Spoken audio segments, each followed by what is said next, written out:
வாழ்வில் வார்த்தை ஊழியங்கள் வழங்கும் இன்றைக்கான இறை வார்த்தை. இன்றைக்கான இறை வார்த்தையில் ஆண்டவருடைய வார்த்தைகளை தியானிக்கலாம்.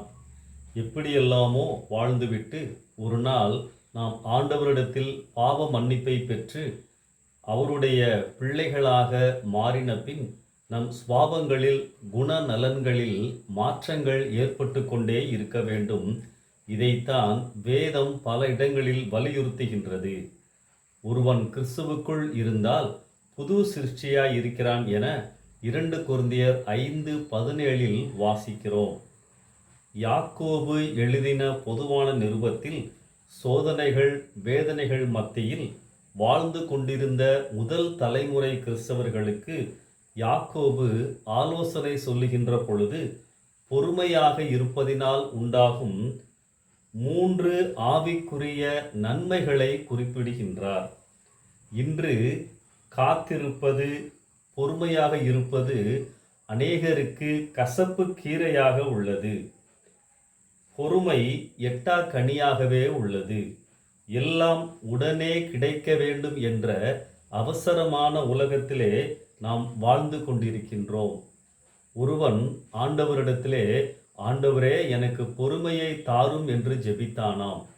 அப்படி ஜெபிக்கின்ற பொழுது அந்த பொறுமையை இப்பொழுதே தாரும் என்று ஜெபித்தானாம். ஆம், அந்த பொறுமையை பெற்றுக்கொள்வதற்கு கூட அவனுக்கு பொறுமையாக இருக்க முடியவில்லை. அன்பானவர்களே, நம் ஆண்டவர் எப்பொழுதுமே அவசரப்படுகின்ற ஆண்டவர் அல்ல. நிதானமாக பொறுமையாக செயல்படுகிறவர். நம் அன்றாட வாழ்க்கையில் பொறுமையாக இருப்பது அவசியம் என யாக்கோபு உணர்த்துகின்றார். பொறுமையின் மூலமாக உண்டாகும் 3 ஆசீர்வாதங்களை யாக்கோபு 1ஆம் அதிகாரம் 4ஆம் வசனத்திலே நாம் பார்க்கலாம். நீங்கள் ஒன்றிலும் குறை உள்ளவர்களாய் இராமல் பூரணராயும் நிறை உள்ளவர்களாயும் இருக்கும்படி பொறுமையானது பூரண கிரியை செய்ய கடவது. ஆம், இங்கே 3 விதமான வார்த்தைகள்: பூரணராகுதல், நிறை உள்ளவர்களாகுதல், ஒன்றிலும் குறை இல்லாத நிலை.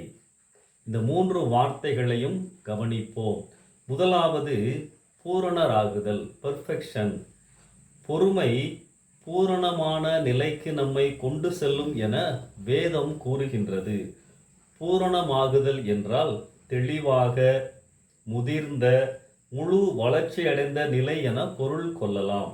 மத்தேயு 5ஆம் அதிகாரம் 48ஆம் வசனம் இவ்விதமாய் கூறுகிறது: பரலோகத்தில் இருக்கிற உங்கள் பிதா பூரண சற்குணராக இருப்பதைப் போல நீங்களும் பூரண சற்குணராக இருக்க கடவீர்கள்.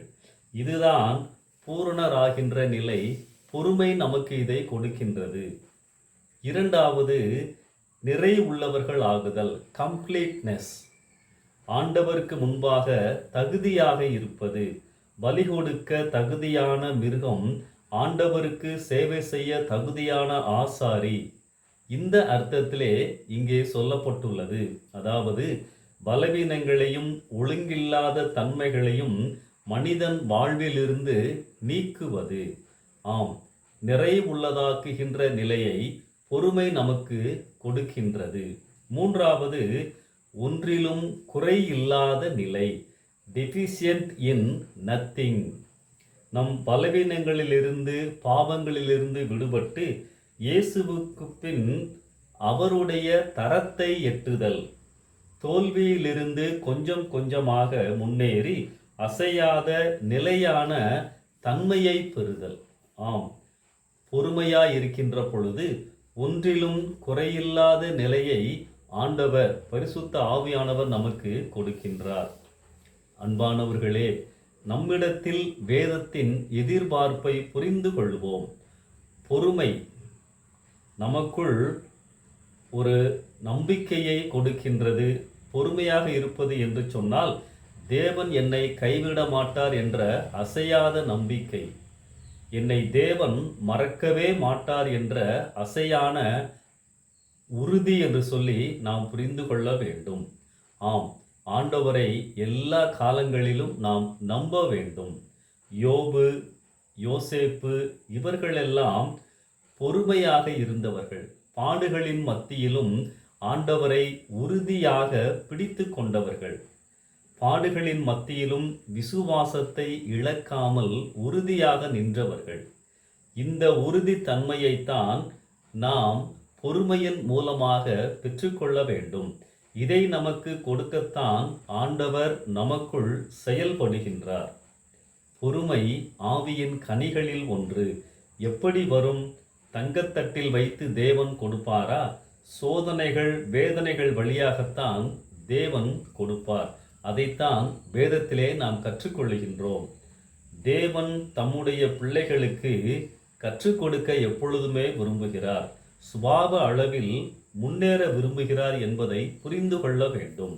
அன்பானவர்களே, நீங்கள் பூரணராக, நீங்கள் நிறைவுள்ளவர்களாக, நீங்கள் ஒன்றுக்கும் குறையில்லாத நிலையில் வருவதற்கு பொறுமை உங்களுக்கு தேவை.